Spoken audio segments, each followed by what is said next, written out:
It's P done at the general. Too new of the podcast. You keep your body clean, nah? Yeah. Being really comfortable with all of that things. You know what you're trying to say.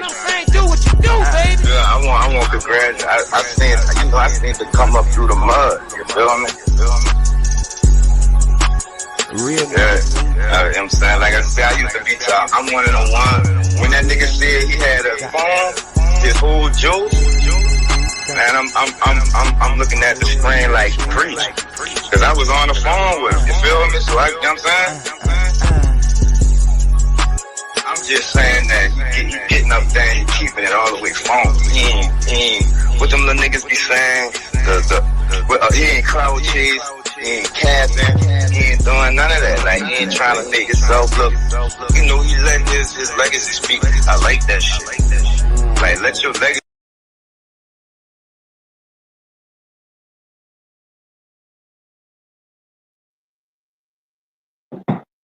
P done at the general. Too new of the podcast. Keep your body clean, huh? Yeah. So it's a new time, you know what I'm saying? I had to get it to my guest. Plus we on time, you know what I'm saying? So y'all gotta shout me out, you heard me? I ain't been on time in like a month. But this my guest, so I'm gonna let him tell his story, you heard me? Wow. So, y'all. What's up? We're down with it, we're down with it. You wanna start off by giving you a shout out, or you just want to get straight into the interview? So I'm Mosi G. I'm from Colorado. 27 years old, and I've been rapping for about 7 years.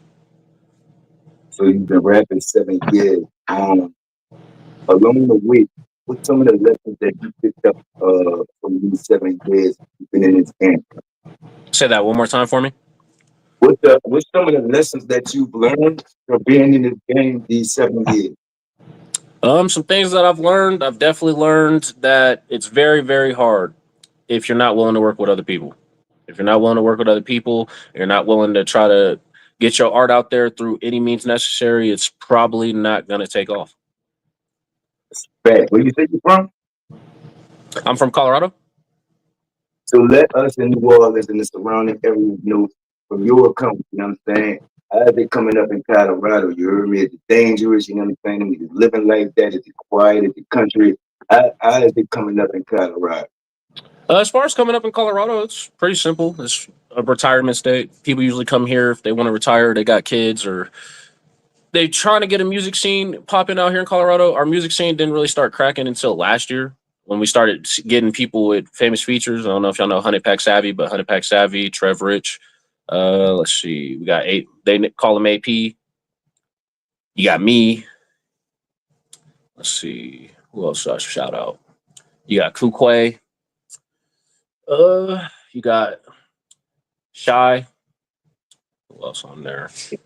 I've seen some other people working. I've seen Frodsky working. I've seen some people with some features out there. Hey, one of the best videographers I've seen out here. They all making names with different types of people. They've worked with Grindhard E. I've seen them work with RMC Mike. There's a couple of names out there. You just gotta look these people up. There's people that's been getting features. I decided this year I'm probably gonna start trying to get some features myself.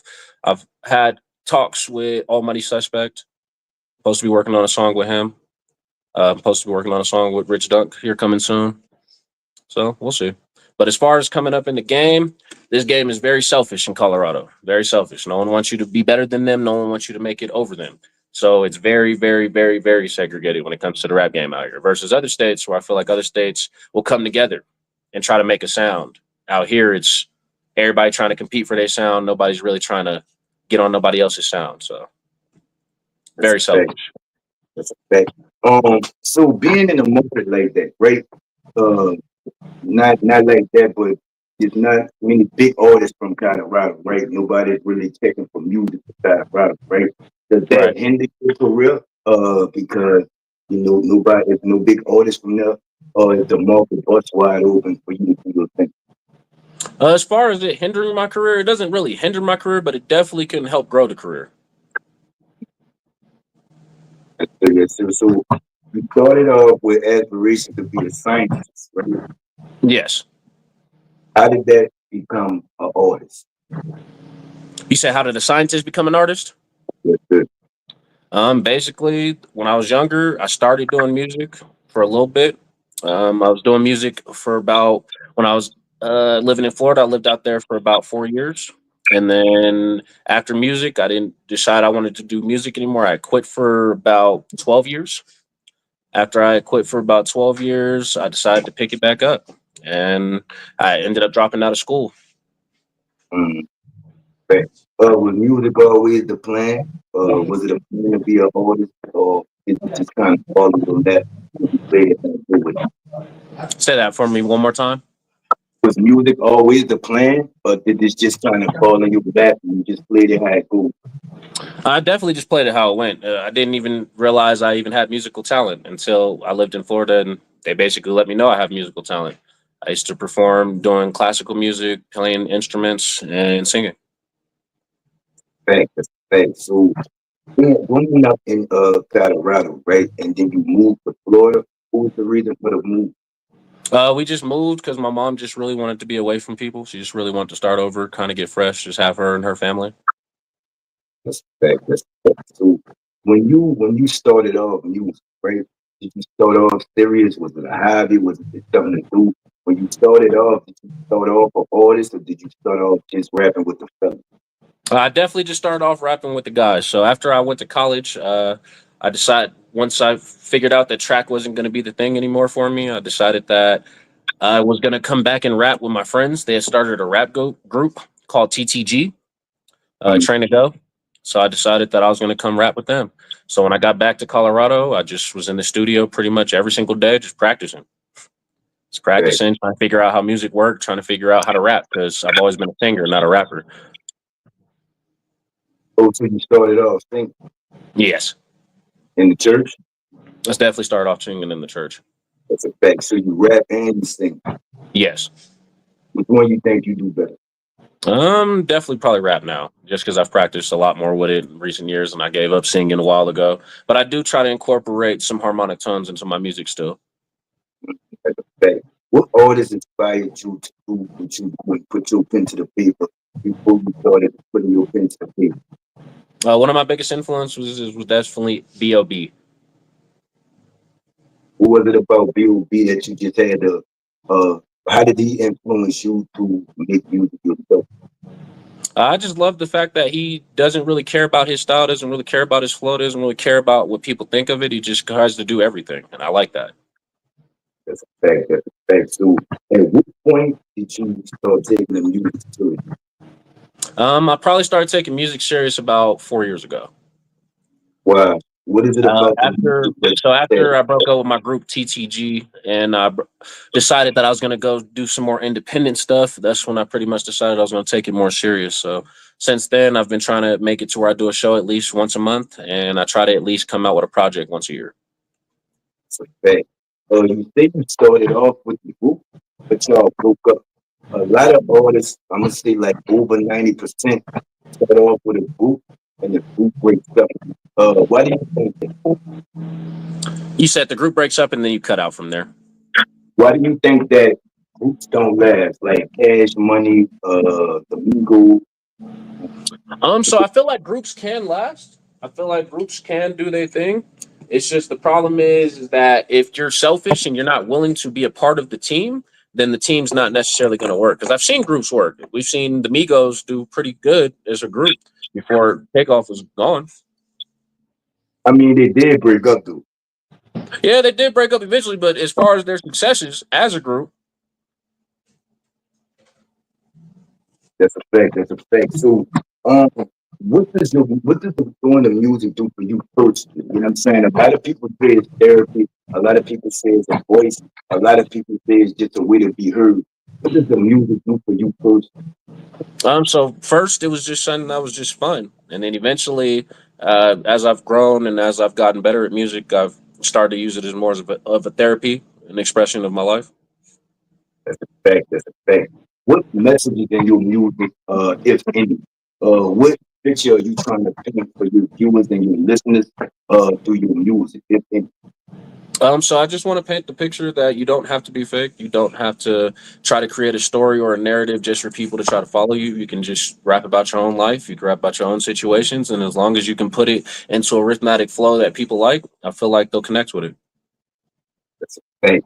So since you was younger, you wanted to be a scientist, right? Then you Yes. started music, right? Mom wasn't really feeling that.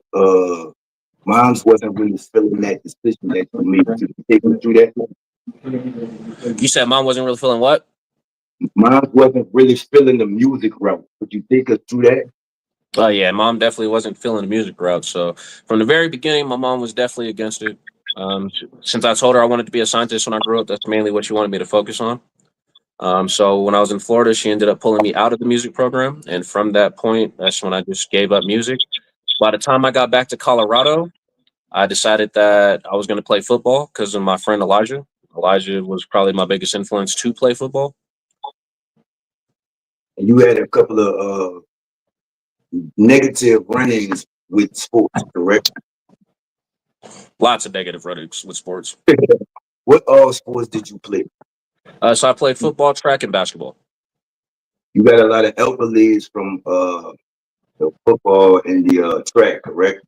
Yes, so I was all state in track. I was all conference. I was all city, and I was all American in 200. I was all American in the 4x1. I was all American in the 60 meter dash indoor. I was all American pretty much overall indoor for everything.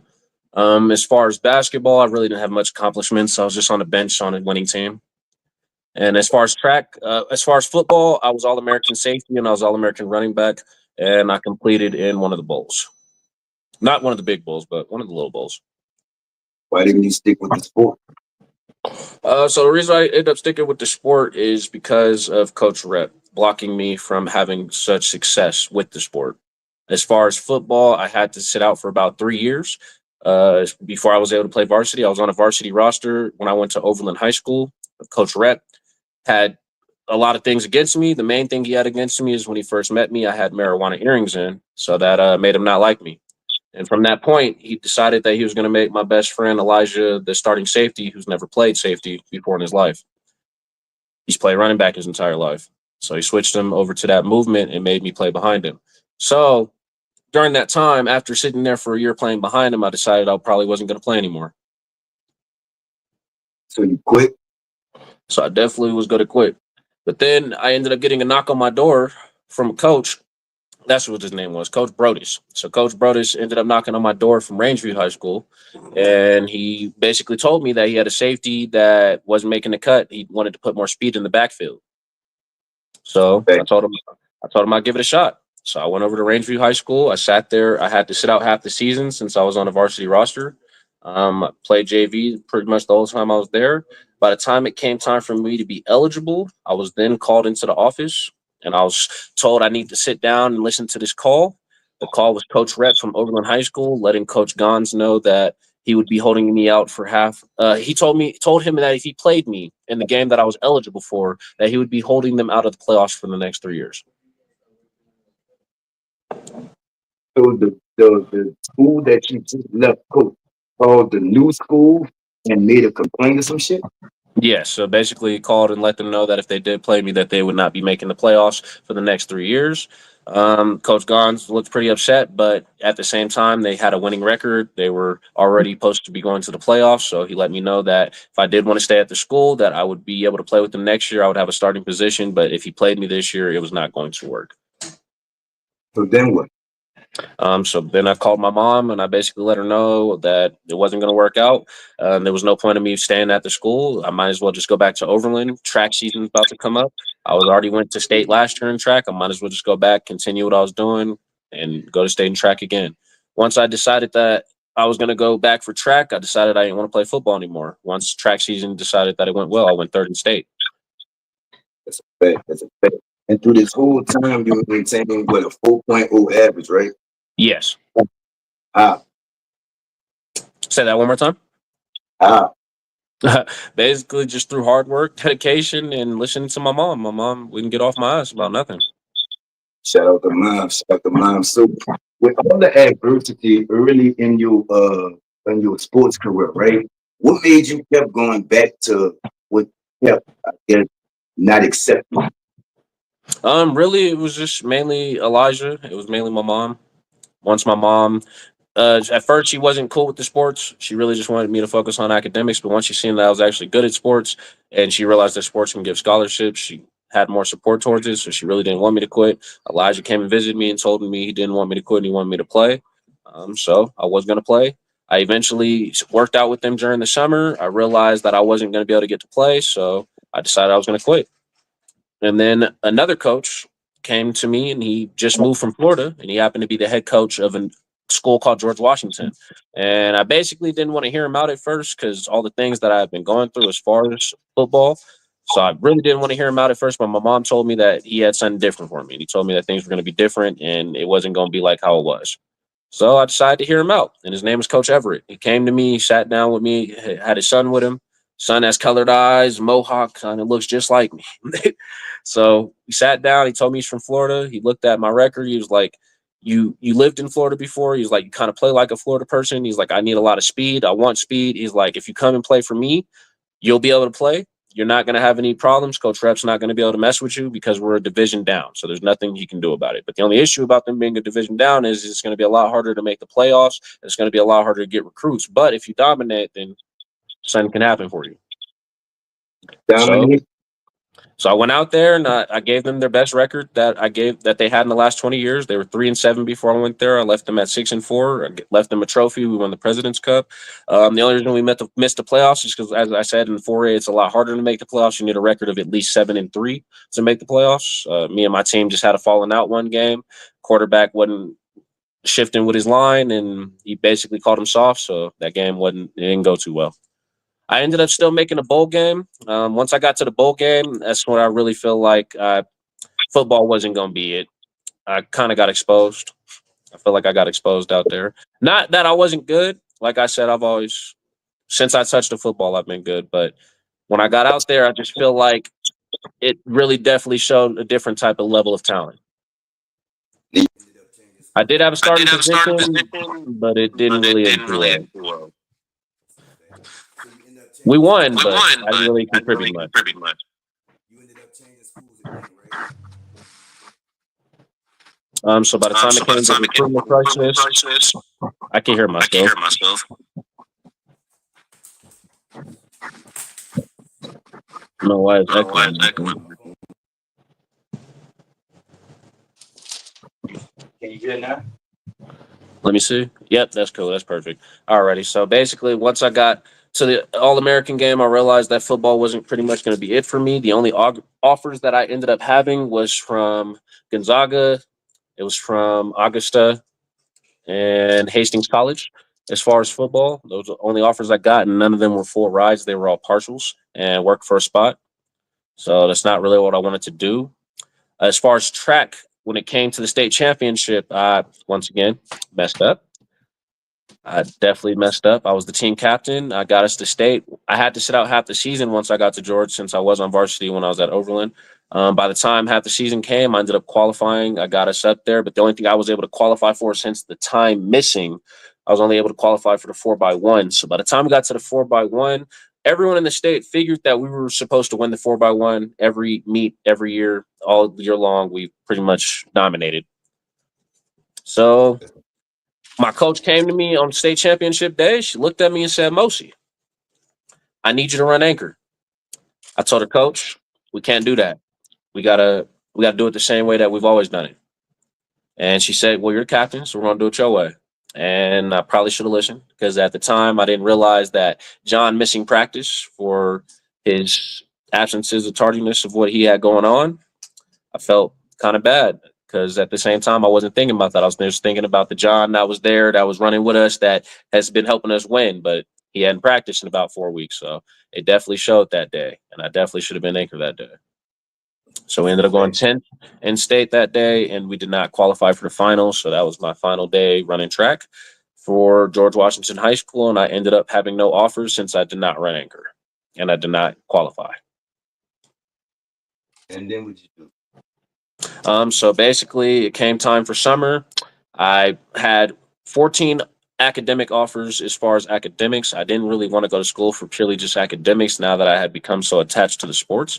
I really wanted to play football and track since I've always done both. I wanted to do both. So I looked up JUCOs in the nation that were competing with D1s, and that's where I found Garden City, Kansas. And I decided to apply, and I emailed both coaches. I emailed the football coach and I asked if I was able to walk on. He told me I was too late for walk on, but send some film and we could possibly get a walk on for next year. So I sent him some film. He told me that he could definitely use me on defense. So that was my plan. As I was going to go there, I was going to go to college and I'll play football for them and I'll try to do track. So ended up emailing the track coach. I told the track coach if I could walk on. He told me that would be cool. I told him on my first day, I'm going to beat the fastest person there so I can earn a scholarship. And I'm going to try my hardest so that way I can earn one. So I ended up going to Garden City. And once I got to Garden City, my mom ended up introducing me to Jonathan Challenger. Jonathan Challenger was the top recruit at the time at Garden City. I didn't have no idea of this at the time. So on my first day of practice, me and Jonathan had hit it off. And Jonathan, I told him he wasn't fast because the way he was built, he was about 6'4", 250 pounds. I was like, there's no way you're fast. He's showing me film. He really runs. He's really fast. He's really fast. He run about a 10.5. That's a fact. He's real fast. Why did He run a 10.500. He's definitely fast. So he challenged me to a race just to prove that he was fast. I ended up winning, and the coach and everybody was shocked and stunned. And I was wondering why everybody was shocked and stunned. And everybody was like, "Well, Jonathan's the top recruit. Who are you?" And that's when I looked at the coach. And I'm not gonna lie, I definitely looked at him and said, "Ah, I told you. It's exactly what I was gonna do. Told you I was gonna come up here and smack him. Now that I did it, I need my scholarship." That's a fact. So, That's a fact. So through the coming months, after about 2 months, going through practices and training and seeing that I was definitely a competitor with their top competitors that they recruited, they ended up giving me a scholarship at the time. Well, during that time, I had my first day of school, and this is where things start to get tricky. Go ahead. So on my first day of school, basically, I had got up there. I've always been antisocial pretty much my whole life. I never really talked to people. I've always been pretty much disciplined and just focused on what I got going on. When I got to school, did you realize that? Did you come to realize that, or did you realize that at the time? So I came to realize that over time. That's a fact. So what happened on this first day of college? The very first day of college, right? Yes, my very first day. So my first day of college, that's when I went in there and I tried to do what I always do. I went to class, and any girl that I seen that looked like she was working, I would try to get their Snapchat and I'll try to hit them up and see if I could work with them. You feel me? Because I just feel like when you're in school, girls tend to do their work more and they tend to get things done. So that's what I was doing. I didn't realize I was doing that a little too well, though. So basically, I ended up there was about 10,000 people total that were in the college total. I ended up getting about maybe 700 of them on my Snapchat. So by the time I went back to my dorm room, my roommate Josh came to me and he was like, "All I keep hearing is Mosi this, Mosi that, Mosi this, Mosi that." Mind you, I've always been popular, but I never really talked to nobody. So it was kind of different. I was like, okay, it's the first day of school. What they talking about? He's like, "How you went over there and you pulled everybody?" I was like, "I didn't pull everybody. I was just really just trying to get help and resources as far as if I need help as far as work and it comes to school. Because I'm kind of lazy. So I feel like if I work with other people, I can get this done." So he looks at me and I looked at him and I was like, "I guess we got to throw a party or something." He's like, "Yeah, let's throw a party." So I invited every single person on the campus to a party on the first day of school. Once we got back to our dorms and stuff like that, I lived off campus. So the track team had townhouses that were off campus, and each track person, we were about 4 people in a house. Each person had their own house going down a line. There was probably about 12 houses in a line. I invited everybody, and everybody definitely came. And I didn't expect a turnout like this. Basically, the message is that everybody come through for a party, I'm going to buy pizza. I didn't pay for the pizza. I ended up driving somebody's car. I didn't even have my own car at the time. And I went to go get some pizza. And I had about 6,000 people chilling inside houses, outside houses, on the block, just partying, turn, and losing their mind. At the time, it was a good time. It was a good time at the time. How did But they know you was the one that threw the party? everybody snitched on me. Man, Yeah, so everybody you snitched on really me. had 6,000 people at one place on a college campus on the first day? Yeah, right there at Garden City. And they ended up making a rule: no more parties on the campus. So you So ain't get then, expelled? no, I didn't get expelled. I ended up getting a warning for my first warning. I ended up getting a warning. That's a fact. So what happened after that? So basically after that, I chilled out for a while. I just kept going to practice, kept going to class every day. Ended up getting homesick. About 2 months away from that, I ended up getting homesick, and I ended up having a blackout. And I was punching some holes in some walls. I really wanted to go home. I was at the point to where I even told people I'm about to run back to Colorado. I don't even got a car. I'm about to run back there tonight. I'm about to go. Everybody had to stop me, and I was losing my mind. I really wanted to go home. My mom, I called her. She was like, "Ain't no home to go to. we done moved." Wait, So wait, yeah. wait, wait, what? Wait, what happened? So my mom ended up moving back to Georgia, and they were gonna surprise me when they moved back to Georgia. So wasn't really happy. Wasn't really surprised that I wasn't going back to Colorado. So I was more upset than anything. And the blackout continued. So after I ended up passing out and hyperventilating from the blackout, I woke up in the tub with the coaches and a bunch of my teammates, and a bunch of my teammates came to me and they were like, "Hey, gang, I get it. You homesick. I'm sorry that you homesick, but I'm homesick too, bro. I'm from Texas. I'm not from here." Other people was That's a like, "I'm from fact. Canada." There was some people from Australia that were on my team. Like, they're all like, "Bro, we all homesick, but we here with you." That's a fact. So So when did it you come definitely into made the me feel music? better. When did you come into the music? So basically, I ended up getting another strike because I was dating this girl at the time. I invited her up to the campus because I was homesick, so I wanted somebody that was from home to be up there with me. I ended up getting in trouble for that because people snitched on me once again. She was on the campus past 9 o'clock, so everybody snitched on me. That ended up being my second warning. By the time it came from my third warning, it was kind of a sad turn of events. Basically, I started hanging out with this dude named Farhan from the track team, and Farhan's my guy. I love Farhan.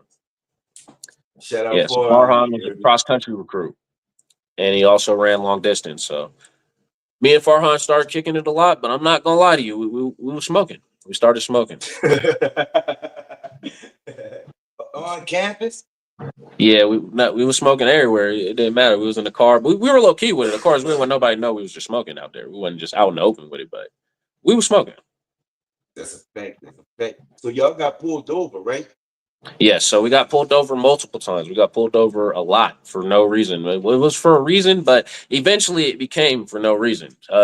Main reason we were starting to get pulled over is because Farhan's plates, they just weren't going for him. It wasn't that they were bad. They just, I don't remember what the exact issue was. They just were not going for his plates, and they told him he needed to go to the DMV and register the plates. He needed to get Kansas plates since he was going to be there for the next 4 years. So we ended up eventually, after our third time getting pulled over, they kept searching the car because the car always smelled like weed. They never found the weed. Farhan eventually got the plates fixed. One night we got pulled over. We were smoking, but once again, they didn't find any weed. This time they looked at us and they told us, they were like, "Well, this is about our sixth time pulling you guys over. We really don't have anything much else as far as crimes going on in the city. So we do have the city newspaper with us, and the city newspaper is going to take a picture of you and write an article about you guys." How old y'all? How old We were y'all? about 19. All right, so y'all wasn't juveniles. So what came from that? The article. So basically, it took a picture of us sitting there on a curb in handcuffs, detained. We did not end up getting arrested because once again they didn't find any weed. But the issue is that the coach at the time, the head coach, is from Garden City, Kansas, and he does read that paper every single day. So by the time it came for the next day for practice, I warmed up. I sat out there. I lapped everybody like I usually do in warm-ups. I just felt the energy was off. I just felt like something was going to go down at that day. And by the time I got done with warm-ups, Coach Putnam called me over. Coach Doug called me over, and they basically looked at me and they said, "Can you pass a drug test?" I told them before ahead of time that I smoke weed, and if you wanted me to pass a drug test, that I would need at least a day's notice. and I did not have a day's notice, and I told him that I would not be able to do it, so I ended up refusing. And because of my refusal, they ended up kicking me off the team, which was kind of ironic because I ended up quitting the team previously before that. A couple weeks before that, I ended up quitting because of a punishment that I had to go through. The punishment was I was basically singled out. I didn't go to practice. I made this choice willingly. I wasn't going to practice. It was at 5 a.m. I wasn't going. It wasn't happening. My roommate decided that he wasn't going since I wasn't going. There was about 4 other people that decided they weren't going to practice that day. So we all got a text that we needed to meet at the field at 3 o'clock p.m. I ended up going to meet over there at the field. When we got there, he said we were going to be running bleachers as a punishment. I always do good in bleachers. I lap everybody on bleachers, so this shouldn't be a problem. The only issue is he looks at me and he says, Mosi, you see that 45 right there? It's a 45-pound plate. I said, yeah, I see it. He said, pick it up. He said, put it above your head. He said, I need you to run with that above your head. So, of course, I pick it up. I run with it up above my head. I don't see anybody else with one. No, I said, has anybody else got one? He said, no, you guys are going to switch off. So I'm like, all right. So I ended up running with the weight over my head. The weight did stumble me a little bit. I ended up still coming in first before everybody with the weight above my head. I ended up coming in at like 1 minute and 33 seconds for around the whole stadium. At the time, he didn't tell us that the time that you made it in on your first one was going to be the time that was going to determine how many you needed to make each one in. So I ran mine in 1 minute and 33 seconds. It wasn't too bad, even though I usually can do this. Usually this is not a problem. Usually I can probably knock it off in 1 minute and 10 seconds for each one. The issue is I got the weight above my head. So by the time we come around for that third time, I asked him, I'm like, so are we going to switch off this weight? He said, I lied. The weight was for you the entire time. So I attempted to do 7 of them. Each time I did not make the time, which ended up adding a lap for me. Eventually I looked at the coach and I threw the weight down. He said, what are you doing? I said, I quit. He looked at me. He said, what do you mean you quit? I said, bro, I quit. He looked at me. He's like, you don't quit. I'm like, I quit, bro. You're giving me an impossible task. If you don't allow me to take this weight off, I'm not doing it. So I walked off. I quit. For about a week straight, everybody convinced me to try to come back. I told him he told them that he'll allow me to come back on the team if I do the punishment. And I told him, if you take the weight off the punishment, I'll do the punishment. Eventually, he's seen things my way and he said, all right, cool. Do the punishment every day after practice, finish the laps. You don't have to use the weight. So every day after practice, I get right on them laps. I ended up taking about 3 days to finish the laps, 10 laps a day. That's a fact. That's a fact. So just for them, ironically, to kick me off. So 2 weeks later, you end up getting kicked off the team, right? Or where you walked off because you didn't want to take a drug test? Yes. So that was your last time in a track uniform? That was my last time in a track uniform. So what you did after that? So basically I went to go smoke with Farhan as usual. I was like, I don't know what I'm pretty much going to do. I guess I got to go home and get a job. School didn't really work out. So I told, we're smoking. I'm telling him that's what I'm going to do. At that time, I ended up getting a message and it was a song. It was a song from my friends back at home. Not friends anymore because, of course, we broke up. But it was from my friends back at home, and they sent me a message, and it was a song. And when I listened to it, it was like the worst song I ever heard in my life. It was legitimately the worst thing I ever heard in my life. Thanks. It was the worst thing I ever heard. But then I thought I thought about it. I was like, they suck, huh? What if I tried to rap? And what if I rapped with them? I've never tried to rap before. I've only ever made a hook. Like when it gets to the cipher circle, when it came to my cousins all rap, all my friends rap. But the most I could ever do back then was a little hook. That's all I could throw in the little cipher with y'all. So I was just sitting there thinking, I was like, what if I could rap? Farhan was like, what? Rap? He was like, let's turn on a beat. He said, let's see what you sound like. So he turned on a beat. Started trying to rap. Started trying to freestyle. He's like, you know what? That's not half bad. I was like, really? He's like, I'm not just saying that, bro. It's really not half bad. I was like, all right. He's like, you just got to slow down. He's like, you got to dumb it down a little bit. You use a lot of sophisticated words. He's like, but outside of that, he's like, the substance is kind of cool. He's like, if you work on that, you might be able to be good at that one day. So kept that in the back of my mind.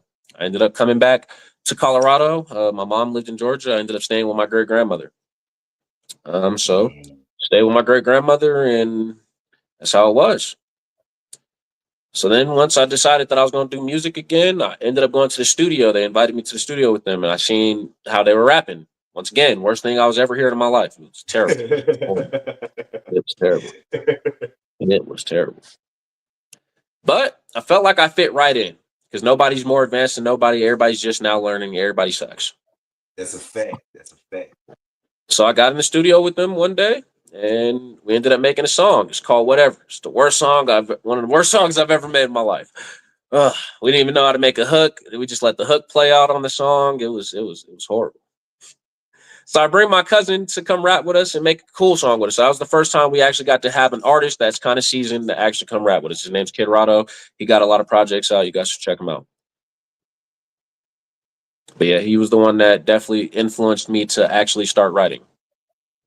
From that first song to the most previous song, in your opinion, what's the biggest difference about your style now, the way you deliver, you know what I'm saying, your topics? How have you matured lyrically from that first song? So from that first song, I thought we were just saying things, and I thought we were just supposed to say some things that sounded cool. Whereas now, when I make music, I actually try to have a message, a substance behind it. I actually try to get my words and my lyrics to connect to people when they actually hear something. So that way, the next words you hear, it keeps you drawn in. Versus back then, I feel like I was just making music. You still sing too? Definitely don't think I'm just making music anymore. I feel like now I'm actually making art. Now, do you still sing too? Oh yeah, I still sing. So you sing and you rap. Yeah. Is it a different approach you take when you write those songs? Like, is it a different approach that you take when you write an R&B song than a rap song, or it just come to you from the beat? So it just depends. It just really just dependent. Sometimes it's because of the beat. Sometimes I'm just in a mood just to sing. So I'll sing and I'll write it down and I'll be like, that kind of went. Or I'll just be in a mood to rap and then I just rap. It just really just dependent. We might be in a cipher. Friends might be over. We might just be rapping. I might just remember what I said. That's a fact. That's a fact. How many songs you think you have in your catalog since that first song? I probably have over 250 songs. I have Yeah, maybe 30 songs out on YouTube. I only have two songs that were officially released. I took the official releases down because I have an album coming out. They were just little tester singles just so I could see what my audience was looking like.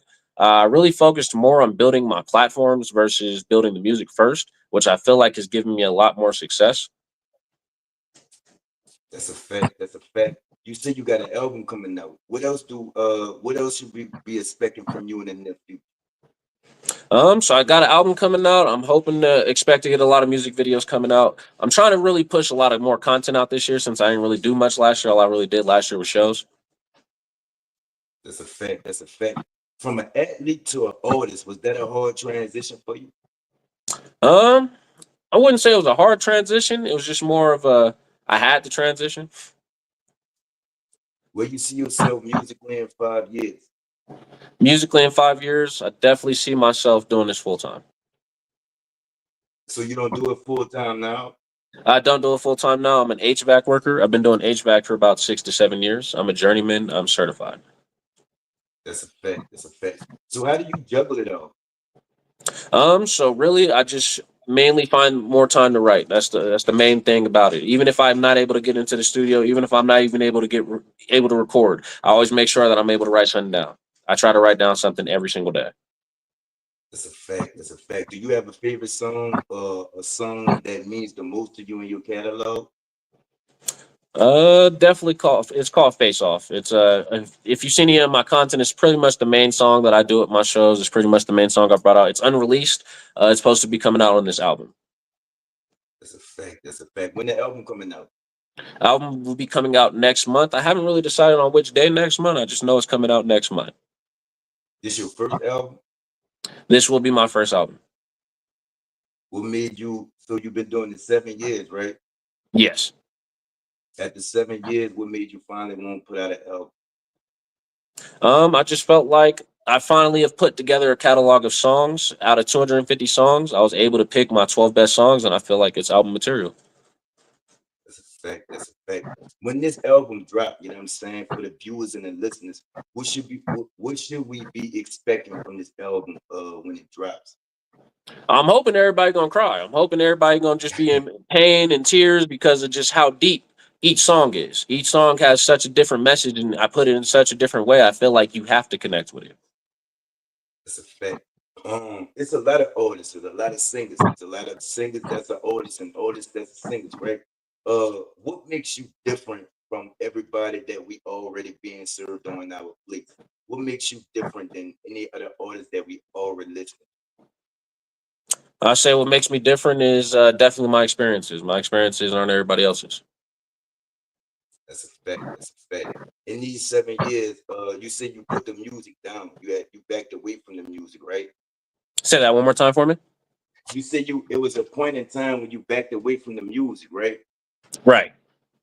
What brought you back to it? So basically, once I joined that group TTG, that's what got me back into the music. I hadn't done music since I was about 8 years old.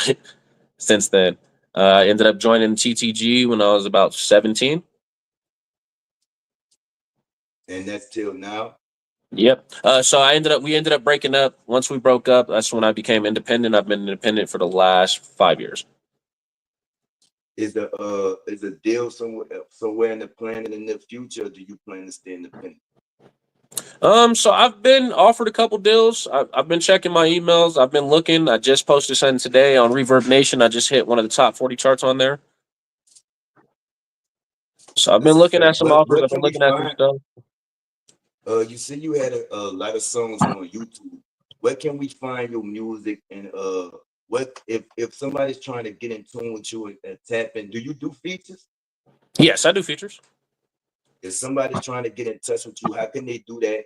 And where can we find your music at? So you can find my music pretty much on YouTube. It's on SoundCloud right now. It will be on all platforms streaming next month for my album. So all you got to do is Google Mosi G, Mosi space capital G with a dot. All you got to do is Google it. It'll pop up all my socials. It'll pop up all my music. It'll pop up all my accomplishments. You said being an upcoming artist is a difficult thing. What's so difficult about it? Just trying to get your foot in the door as far as the industry goes. Trying to make connections, trying to get a fan base. Getting a fan base is probably the hardest thing about it. But once you do have a fan base, you see that a lot more success comes with it. That's a fact. That's a fact. If you had, if for the young listeners and viewers and the young artists that may be thinking about getting into music or maybe just got into music, out of these years that you've been into music, what game can you give them Say that one more time for me. I want to for hear the the question young, correctly. for the youngins, and then the young people, the young artists, right? That just got into music or maybe thinking about music. From what you've been through and learned through the music, what's the best piece of advice that you could give to them? From what I've learned in the music, the best advice for the youth: don't sell yourself short. Definitely don't sell yourself short. So even if your music may not be appealing to your ear at the time, you have no idea which year that music may become appealing. That's a fact. For example, the Harlem Shake. When the Harlem Shake first dropped, the Harlem Shake didn't have no plays. Harlem Shake didn't have no plays until about 7 years later, when somebody decided to make a video with the song. And then next That's thing you a know, fact. it becomes one of the most viral hit sensations out there. And it became a one-hit wonder. And that person is rich. That's a fact. That's a fact. Do you still have the same love for the music now that you started off with? I definitely have more of a love for the music now than I did back then. Back then, once again, I was just doing this just for fun. I was just doing this with the bros because this is what we were doing. Now I've actually grown to actually love the music. I love listening to this. I love it. I love the sport of it. I love the whole creation of it. I love everything about it. You have a release date for the album? I just know it's coming next month. I don't know which day. It might just drop on a random day. That's a fact. Uh, if somebody hasn't heard of you and trying to get in tune with you, right? Give me 3 songs out those 250 that would make them a for sure viewer, listener, and follow. If you're into diss tracks, YouTube's definitely the place to go. If you're into diss tracks, rap beefs and stuff like that. I have a lot of music out as far as rap beefs, diss tracks. If you're into, if you're into trap, I definitely trap. And if you're into But give drill, me I can three drill too. songs. Give me 3 songs that we could go to that would make us for sure viewers and listeners. Okay. I would think All These Niggas Do Is Lie by Mosi G. It's over 10,000 plays right now on YouTube. I think. Now I'm Up by Mosi G. It's about 9,000 plays on YouTube right now. And Stepping With My Weapon by Mosi G and Omega Merc. What is it about these 3 songs that puts them above? Why did you choose these 3 songs to make a person a for sure viewer and listener? What is it about these 3 songs that's just gonna grab us? I feel like in the first song that I named, since it is a diss track, I feel like I really paint a picture of why I really don't like these people, and it gives you more of a perspective versus just me saying he's a bitch or he's just this, he's that. I give more of a background perspective of why I personally cannot mess with these people and the people that I'm dissing in the song. As far as the second song, I feel like that just more shows some of my lyrical ability. And as far as the third song, I just feel like that shows more of my harmonic skill as well. That's a fact. Is it any other areas of entertainment that you interested in, or you just got your hands in the music and you satisfied with the music? I definitely want to get into some more content creation. I would like to get into more streaming, more podcasting type stuff. What exactly is content creation? Like, what exactly is a content creator? So as far as content, just things that appeal to the eye, things that people want to see, things that people want to hear about. That's a fact. That's a fact. So like I said, all your contacts, when we get off, I'll be able to post them. Sorry, you cut out.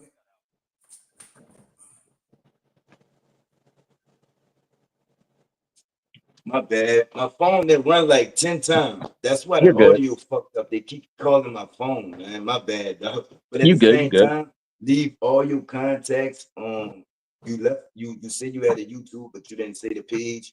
And So everything's under my name. So Mosi G, like I said, all you gotta do is just Google Mosi G. It takes you to everything. It pops right up. My picture's gonna be right there. That's a fact. So when we get off, drop some links from YouTube, so they can check your music out. You know what I'm saying? If you got any pages, Facebook, drop all that in the link, in the comments. I enjoyed you. You know what I'm saying? You got any last words before we get up out of here? No, it was good talking to you. I was happy to be here. Thank you for giving me my first podcast experience. So this your first podcast? It's my first podcast. I couldn't tell, dog. I couldn't tell. You heard me? You did real good, dog. You're gonna be on a lot more. I appreciate that. I hope you come up as well with a lot more projects coming out. Yeah, you're gonna be on a lot more. You should start your own. I couldn't if you wouldn't have told me that, I wouldn't have known. See, the only reason why it feels like I'm kind of good at this is just because I do a lot of lives. Like even after this, I'm about to go live. I got a whole live topic I'm supposed to be talking about after this. That's a fact, man. So we're gonna get up out of here so you can do that, you heard me? But y'all come back and holler at me, man. It's pnutdageneral, the podcast. You keep your Of course. body. Also, I wanted to shout out my mom's book as well. Go ahead. Yeah, so it's called Dear Black Women. It is available right now in Barnes & Noble. She just did a book signing out here in Denver. She's located out there in Atlanta. She is a Black author. That's a fact. Drop the link to that in the comments as well. Shout out to moms too, man. Of course. What's the topic on your live? You said what's the topic on my live? Yeah. Basically, I'm just about to talk shit about somebody. I'm gonna tune in. You heard me? Say less. Everybody. Thank you, brother. In. Of course. It's pnutdageneral, the podcast. You keep your body clean, man. Yeah. Really comfortable with all of that. I was just trying to say. Do what you do, baby. Yeah, I want congrats. I seen to come up through the mud. You feel me? Real Yeah, you know what I'm saying? Like I said, I used to be top. I'm one of the ones. When that nigga said he had a phone, his whole juice, man, I'm looking at the screen like preach. Cause I was on the phone with him, you feel me? So you know what I'm saying? I'm just saying that you getting up there and keeping it all the way phone. What them little niggas be saying? He ain't cloud chase, he ain't capping, he ain't doing none of that. Like, he ain't trying to make himself look, you know, he letting his legacy speak. I like that shit. Like, let your legacy